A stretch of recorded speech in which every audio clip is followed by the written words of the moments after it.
Yung skin niya, yung crunch. Grabe, Super napakalutong. crunchy yata. So, super crunchy ito. Sige, try natin po. Ayan.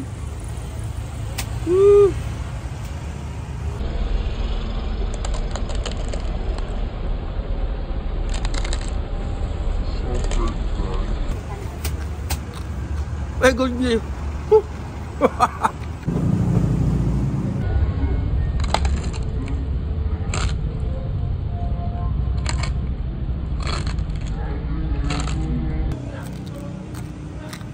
No. Ang lutong. Ayaw po tayo. Pasensya na po sa buko kasi hindi kami nagkaintindihan ng barbero ko the other day. Sabi ko, bawasan lang ng konti at ganito yung nangyari. Marami yung nabawasan para malapit na akong makalbo.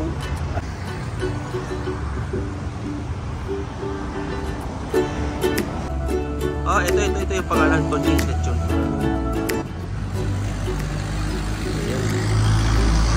Dito yan sa Juan Paseo. Ayan, ano yung Juan Paseo. So, dito is papunta. Anong ang road to? Maria Luisa. Maria Luisa. Yes, tapos doon sa unahan is yung streetscape, di ba? Yung pangmamayayaman na ano, di ba? Mga store doon. Okay, so ito yung lechon nga, pwede patingin nung. Okay. Ito na po yung lechon natin. Mga kamita, wow, grabe, super ganda. Hindi available yung buhay. Ayos mga kamita, ayos. Sige, try natin po. Ayan.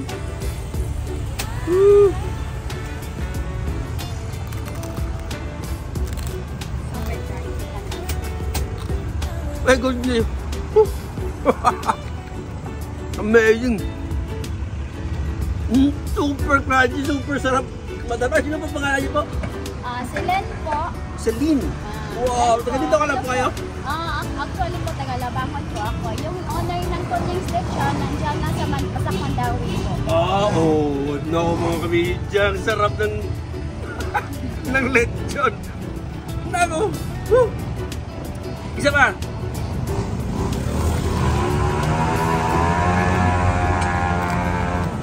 Okay. Tabi.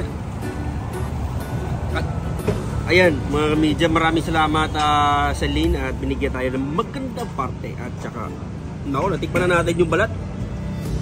Tikman natin ulit. Wow. Ito. Mas maganda to.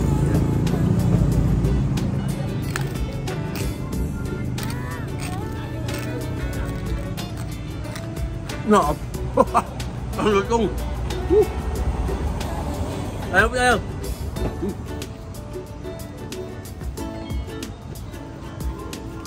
Amazing.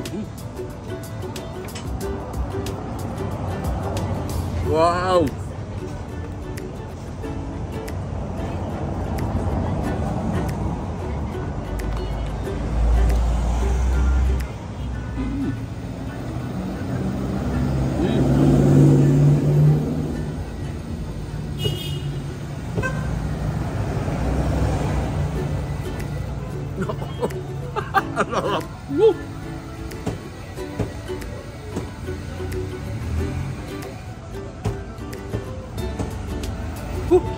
The best talaga to.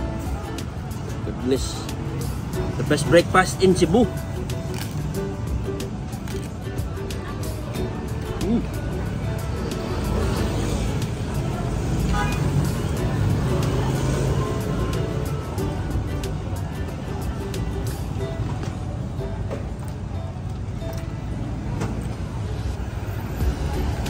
Wow.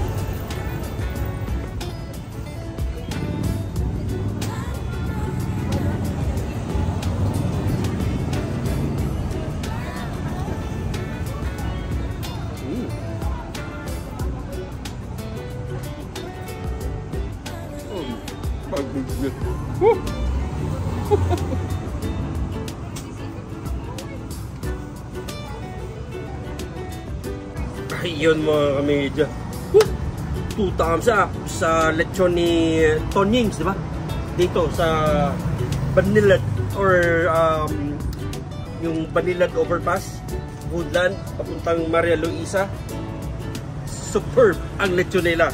Naku mga kamidya, kanina pababa pa lang ako ng motor ko at baka papark na. Aromatic, napaka-aromatic talaga at saka kamoy pa lang magugustuhan mo na ang lechon. So ganun, pagbaba ko, sabi ko, sige, tikman natin yung lechon ni Tong Yings. Mga kamidya, tamang-tama yung pagkakaluto ng lechon nila po at saka napakalambot, hindi siya overcooked at saka ang lasa ng karne is hindi siya maalat. Especially ito, nasa belly na part ito at saka yung condiments na tinayo na hindi siya maalat mga kamidya kasi usually yung standard talaga ng lechon dito sa Cebu is may pagkaalat siya. But ito is, nako, parang ito na yung the best lechon na natikman ko dito sa Cebu City. At ang lutong ng balat mga kamidya, sa bawat kagat mo nako, parang gusto mong namnamin ang mga oras na yun.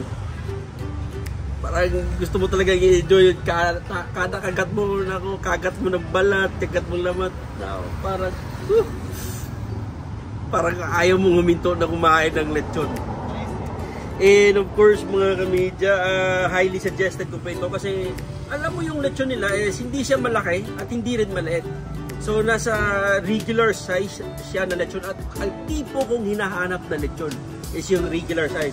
Siguro yung cook weight niya is nasa mga 15 to 20 kilos.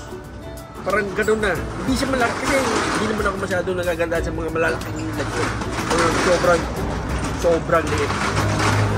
Anyway mga kamidya, they are available from 10 AM onwards hanggang sa maubos ang lechon. Hopefully, siguro pag tanong nga kung weekends, baka dalawa yung lechon sinaserve nila. Tapos kasi sa palagay ko, from Monday to Friday is isang buong lechon yung sinaserve nila dito.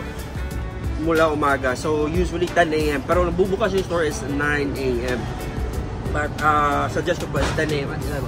Sunday lang dalawa. Sunday. Dalawang lechon sa Sunday. At yung malakas nila na order is Grab food or online ordering. Kasi kanina habang kumakain ako dito, tulog yung parang cellphone na Grab. Tsaka kalahati na lang yung lechon. The best mga kamidya. Tsaka ano pa. So sa mga order nyo, pwede kayong mag-order online sa kanila. At sige mga kamidya, isa to sa mga lista ko na pakasarap ng lechon. At saka marami rin tayong mauupuan dito. Meron sila makaka-occupy sila ng 20 people. But anyway mga kamidya, thank you so much for watching this video. Magandang araw po sa inyong lahat. And shout out po sa may-ari ng Tonying's Lechon. Nako, highly recommended po. Talagang the best Cebu lechon para sa almusal po. Lechon breakfast. Alas, G's na lang mga ka. Ayun mga kamidya, sige kita-kita na tayo sa mga sumusunod na mga vlogs ko and video dito sa Stanley On Media from YouTube, TikTok, Instagram, and Facebook. Bye-bye!